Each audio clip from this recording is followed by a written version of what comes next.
সর্বপ্রথমে মহান ঈশ্বরকে ধন্যবাদ দিই এবং সকলকে আরেকটিবার প্রভু যীশু খ্রিস্ট নামেতে শুভেচ্ছা জানাই সকলকে। জয় যীশু। আসুন আজকে আমরা ঈশ্বর বাক্য শুনি। যিশায়া 60 অধ্যায় 1 এবং 2 পদ। উঠো, দীপ্তিমতী হও, কেননা তোমার দীপ্তি উপস্থিত, সদাপ্রভুর প্রতাপ তোমার উপরে উদিত হইল।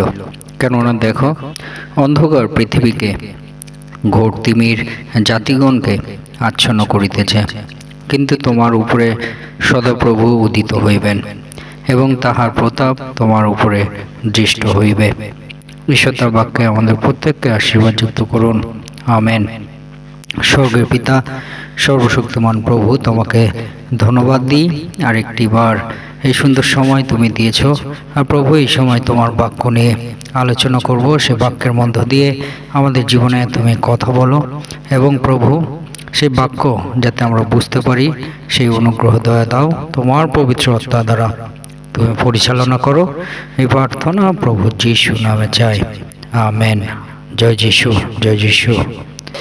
আজকে আমরা দেখি আমাদের ঈশ্বর তিনি বলেন যে উঠো, দীপ্তিমতী হও। আমাদের ঈশ্বর তিনি আমাদেরকে বলছেন যে উঠো এবং দীপ্তিমতী হও। আমরা যেন দীপ্তিমতী হই। সেই দীপ্তি আমরা কোথায় পাব? সেই আলোয় আলোকিত আমরা হব কিভাবে? তাই পিতা ঈশ্বর বলছে যে কেননা তোমার দীপ্তি উপস্থিত। সেই দীপ্তি, সেই আলো কিন্তু উপস্থিত আছে। তা কিভাবে আমাদের জীবনে আসবে? বলছে সদাপ্রভুর প্রতাপ তোমার উপরে উদিত হইল। আমেন। সদাপ্রভুর প্রতাপ আমাদের জীবনে উদিত হবে। বলছে কেননা অন্ধকার পৃথিবীকে ও ঘোর তিমির জাতিগণকে আচ্ছন্ন করিতেছে।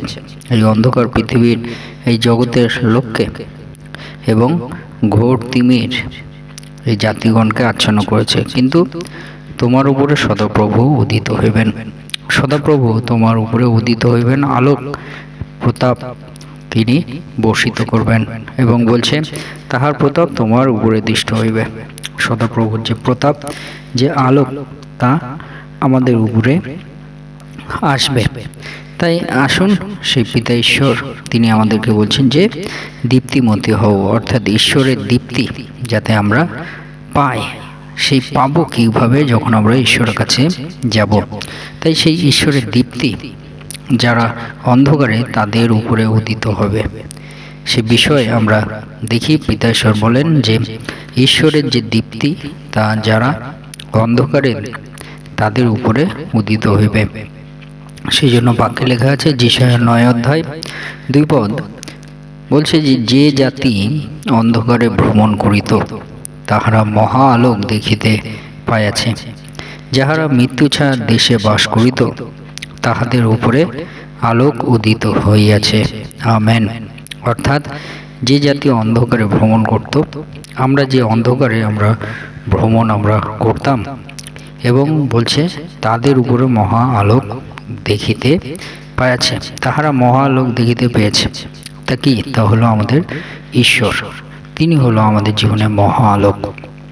যাহারা মৃত্যু ছায়ার দেশে বাস করিত তাহাদের উপরে আলোক উদিত হইয়াছে। মৃত্যু ছায়ার দেশ, যেখানে কোনো আশা নেই, সেইখানে সদাপ্রভুর আলো উদিত হয়েছে। তাই ঈশ্বরের আলো, ঈশ্বরের দীপ্তি কাদের উপরে উদিত হইবে? যাহারা অন্ধকারে আছে তাদের উপরে ঈশ্বর তিনি আলোক উদিত করবেন। যারা এই জগতের মানুষ অন্ধকারে আছে তাদের উপরে ঈশ্বরের আলোক উদিত হইবে, পিতা ঈশ্বর বলেন।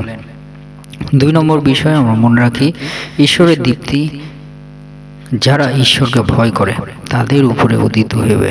বাক্যে এই জন্য বলে যে মালাকি 4 অধ্যায় 2 পদ, সেখানে লেখা কিন্তু তোমরা যে আমার নাম ভয় করিয়া থাকো তোমাদের প্রতি ধার্মিকতা সূচিত সূর্য উদিত হইবেন, তাহার পক্ষপুট আরোগ্যদায়ক এবং তোমরা বাহির হইয়া পালের গোবৎসদের ন্যায় নাচিবে। আমেন। হালেলুয়া। ঈশ্বরের দীপ্তি তাদের উপরে আসবে যারা ঈশ্বরকে ভয় করে। ঈশ্বরকে যারা ভয় করছে, কিভাবে আমরা ঈশ্বরের ভয় থাকবো? যে কোনো ভুল কার্য থেকে আমরা বিরত থাকি, ঈশ্বরকে আমরা ভয় করি। কোনো বিষয়ে আমরা যেন নত না হই, কিন্তু ঈশ্বরের কাছে আমরা যেন নত হই, সেই বিষয়ে আমরা যেন ভয় করি। এমন কাউকে আমরা ভালোবাসি না, কিন্তু আমরা পিতা ঈশ্বরকে যেন আমাদের জীবনে প্রথম আমরা রাখি, তাকে আমরা প্রেম করি, সে বিষয়ে যেন আমরা ভয় করি। এবং আমরা প্রার্থনা থেকে বিরত যেন না হয়, কিন্তু প্রার্থনা যেন আমরা করি, সে বিষয়ে আমরা ভয় রাখি, যে প্রার্থনা না করলে আমরা ঈশ্বরের সঙ্গে আমাদের যুক্ত আমরা থাকতে পারবো না।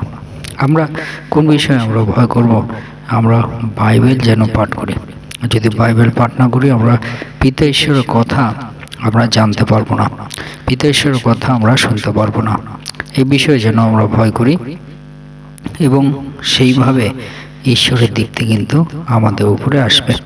এবং যখন আমরা ঈশ্বরের দীপ্তি আমাদের জীবনে আসে, তখন ঈশ্বর আরোগ্য দান করেন, সুস্থতা, আরোগ্যতা তিনি দান করেন। তাই বলছে তাহার পক্ষভূত আরোগ্যদায়ক। যদি সদাপ্রভুর দীপ্তি আমাদের উপরে আসেন, তিনি আরোগ্য দান তিনি করবেন, এবং সদাপ্রভু তিনি আনন্দিত হবেন, যাতে আমরা তাকে ভয় করি। তখন তার দীপ্তি আমাদের জীবনে যেমন আসবে, এবং সেই সঙ্গে সঙ্গে সদাপ্রভু তিনি সন্তুষ্টি হবেন। তাই আমরা মনে রাখি, যারা আমরা ঈশ্বরের দীপ্তি পাব, তাহলে তাদের আমরা কিভাবে আমরা চলব? পিতা ঈশ্বর কি বলেন, যে যারা আমরা প্রভুর দীপ্তি আমরা পেয়েছি, প্রভুকে পাওয়া মানে তার দীপ্তি, তার আলো আমরা পেয়েছি, সেই মহা আলো আমরা পেয়েছি, তা হলো আমাদের পিতা ঈশ্বর। কিন্তু যারা আমরা দীপ্তিতে এসেছি, পিতা ঈশ্বরকে আমরা যারা জেনেছি, তাদের আমাদের কি করণীয় আছে, কি কর্তব্য আমাদের আছে, সে বিষয়ে আমরা মনে রাখি। পিতা ঈশ্বর বলেন, যারা ঈশ্বরের দীপ্তি পায়, তাদের দীপ্তির সন্তানের ন্যায় চলতে হবে, দীপ্তির সন্তানের ন্যায় চলতে হবে। যে অন্ধকারের কার্যগুলো আগে আমাদের ছিল, সেগুলোকে আমাদের বরাবরই ত্যাগ করে রাখতে হবে, সে মধ্য দিয়ে যেন আমাদের বিশ্বাস নষ্ট না হয়। এফেসীয় 5:8 বলে যে, কারণ তোমরা এক সময় অন্ধকারে ছিলে, কিন্তু এখন প্রভুতে দীপ্তি হয়েছ, দীপ্তির সন্তানের ন্যায় চলো। Amen, hallelujah.